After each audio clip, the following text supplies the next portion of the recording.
Hi, I'm Madison McGann, and I'm going to have a tutorial right now on how to do some really great botanical prints for your home. And I'm going to actually show you how to do a print transfer. So one of the things that's really important right now are botanical prints, and they're everywhere. If you look at any fashion magazines for homes, you'll see them everywhere. So I thought I would show you how to get them at your home, in your home, for really inexpensive.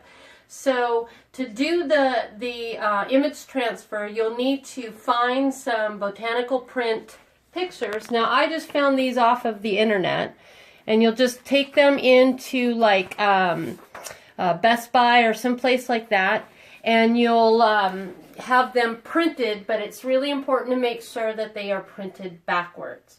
So I got a bunch of those. Figure out which ones you want, get them printed backwards, and then you'll need, I'm going to make some wall hangings. So I'm going to take, you'll need a board, and I'm going to use some stain, some petroleum jelly, some color paint, whatever color you want, some gloss gel media. Now you can get this at Hobby Lobby, and a couple of paint brushes and some scissors, and you'll need some water.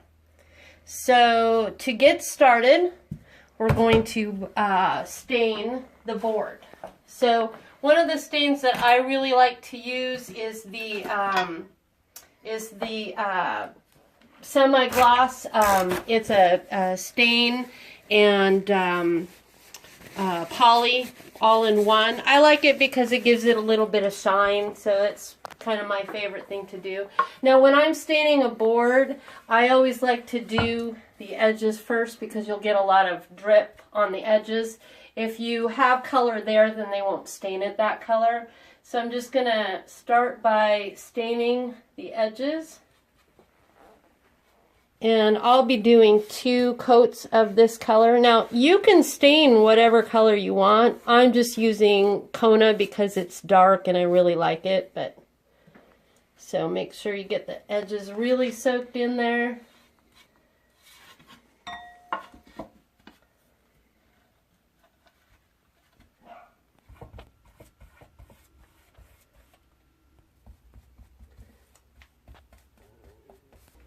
Okay, so my first coat is done, and it's a little on the light side, so I'm going to do one more coat.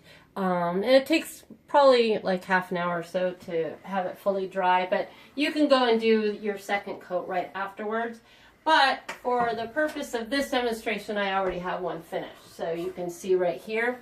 So the second part of this is that we're going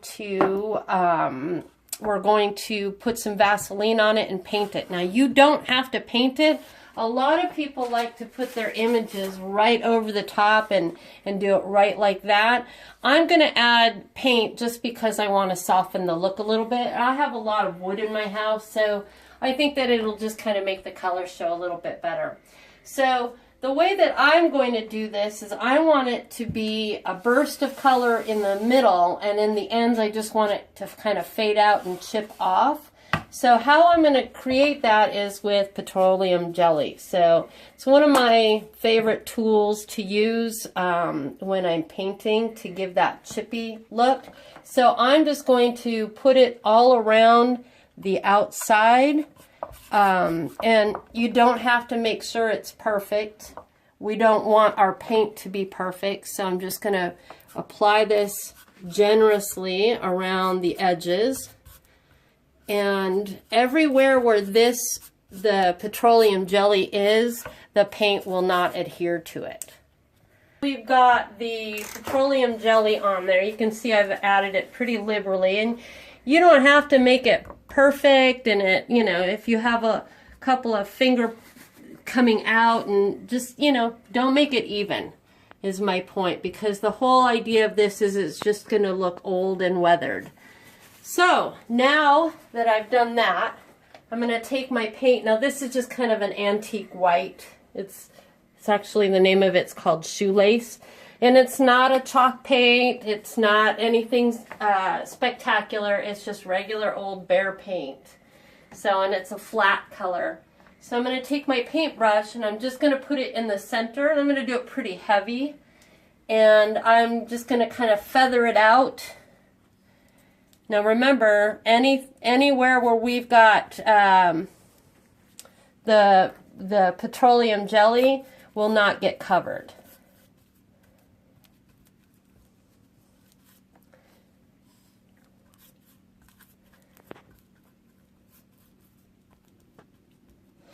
So as you can see, it'll kind of ball up a little bit where the petroleum jelly is. And when you wipe that off, it will, you can see where it kind of separates right there. When you wipe that off, it will be like a cracked. So you can see it like flakes almost. Okay, so what I'm going to do now that I've got it fully covered, is I'm just going to take my hairdryer and I'm going to dry it. If you dry it at a high heat, right after you put it on, a lot of times it'll get kind of a crackled look to it, which is all the more better for our design. Okay, so you can kind of see where it's flaking off. And once the petroleum jelly gets heated up, it'll just run off. But when this is completely dry, you can see the heat is making it actually kind of crack. Once this gets completely dry, we're just going to wipe off all of the petroleum jelly.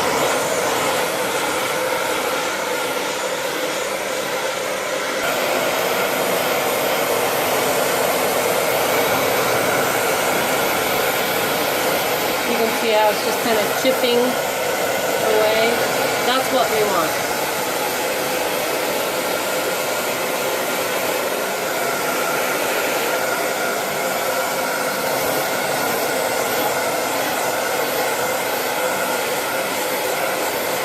Okay, so you can see it's dry, so I'm just going to be wiping all this off. And I'm going to be wiping it off in the direction that I painted it, so we can get some chippiness going. And I'm just using a towel. You can use a paper towel, whatever you want to use. And so you can leave little chips of paint on there if you want. The whole idea of this is it's just supposed to look really old. You don't want it to be perfect. Perfect is not what we want, so.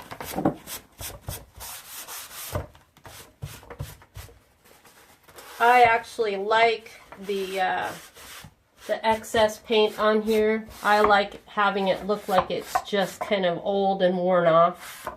So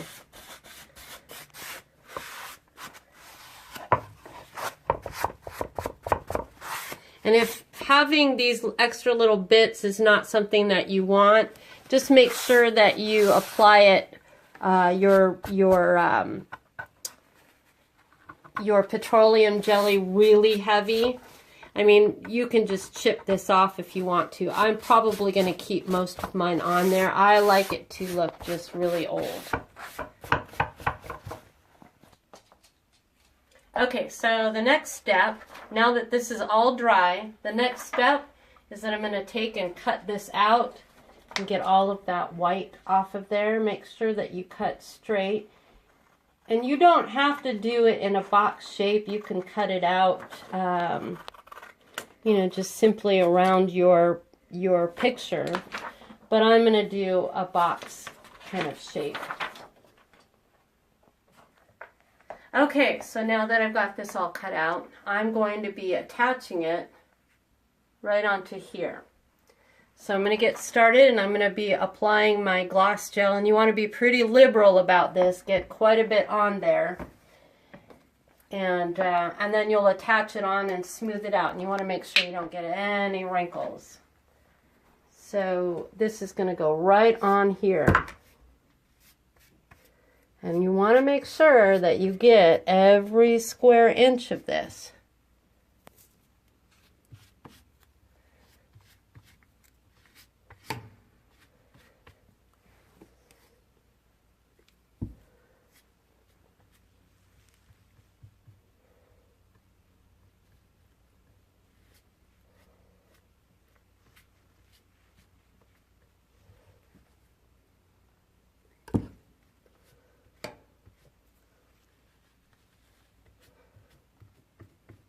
Make sure to get your corners really good and your edges.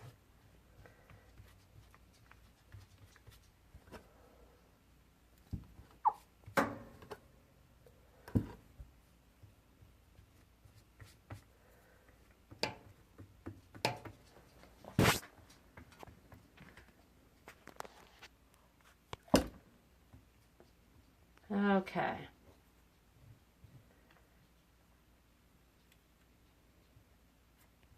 Okay, so now that I've got it on there, I'm going to apply it.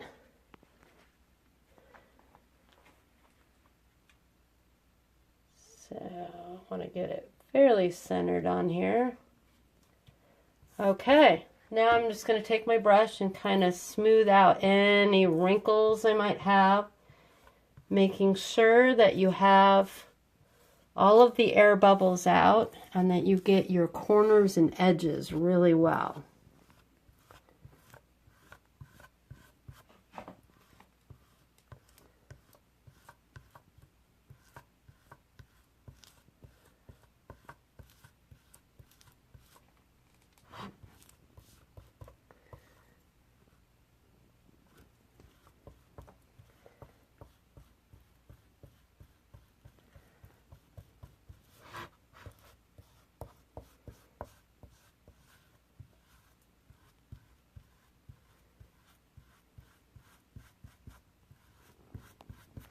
Okay, so and what I like to do is add just a little bit afterwards to help glide a little bit better.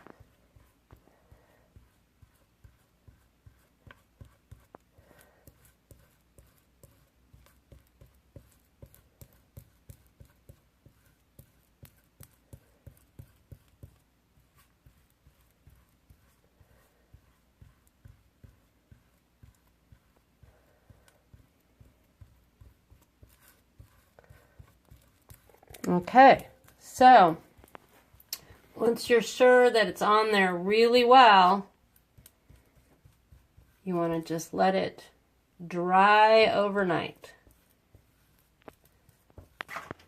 Okay, so now that this one is dried overnight, so now that it's all dry, what you want to do is take your water bottle, or you can take a brush and just get it really wet.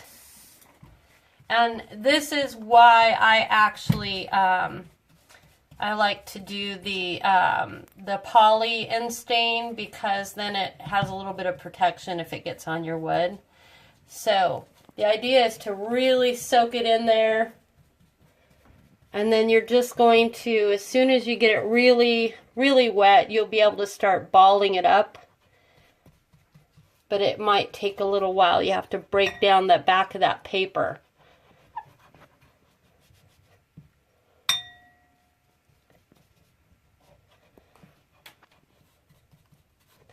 So as you can see, I'm starting to get a little bit of it. It just really needs to soak in there. You can see some of the images coming out. So it just needs to, it's a very time-consuming thing, and you just need to make sure that your paper is really soaked.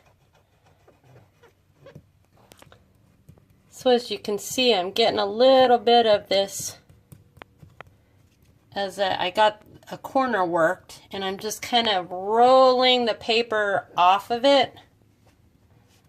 And you can see the images coming through, really pretty.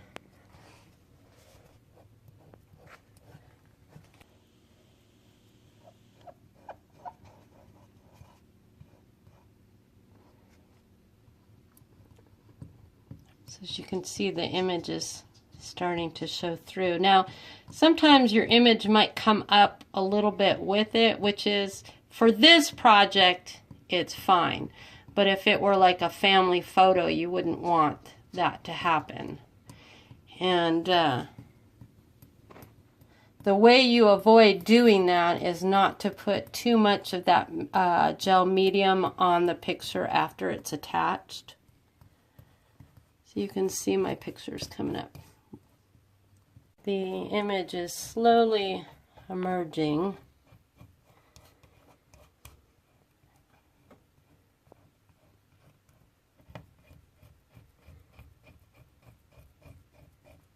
little bit of our picture, original picture, come up, which is not ideal, but I do want this to look really aged, so I'm actually good with it. I'm not going to scrap it and do it over. I like it. And some of the edges are coming up, which I actually wanted to happen. So I'm okay with all of that. So I think what the problem with this is that maybe I might have had a little too much of the gel medium on top after I had applied it on.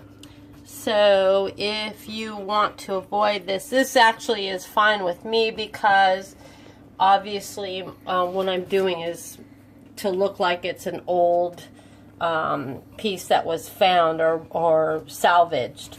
And so if you want it to be perfect, then my advice would be to not put any gel medium over the top. But it's almost done, and this is kind of how I wanted it to look.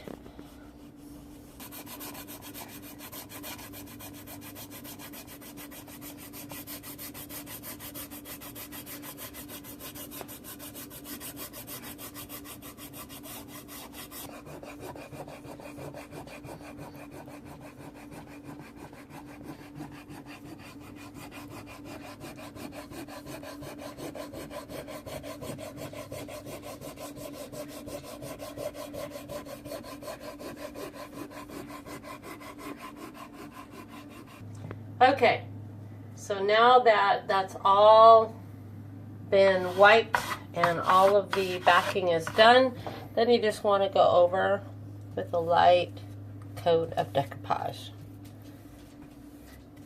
to seal it in. And that's it. What's the brand that you use? I just use Mod Podge. So when this is all finished and this is completely dry, I'm going to end up taking these and pinning them on the back so that they're ready to hang. So when I get all of them done, I'll hang them up and we'll have an after picture. That's it.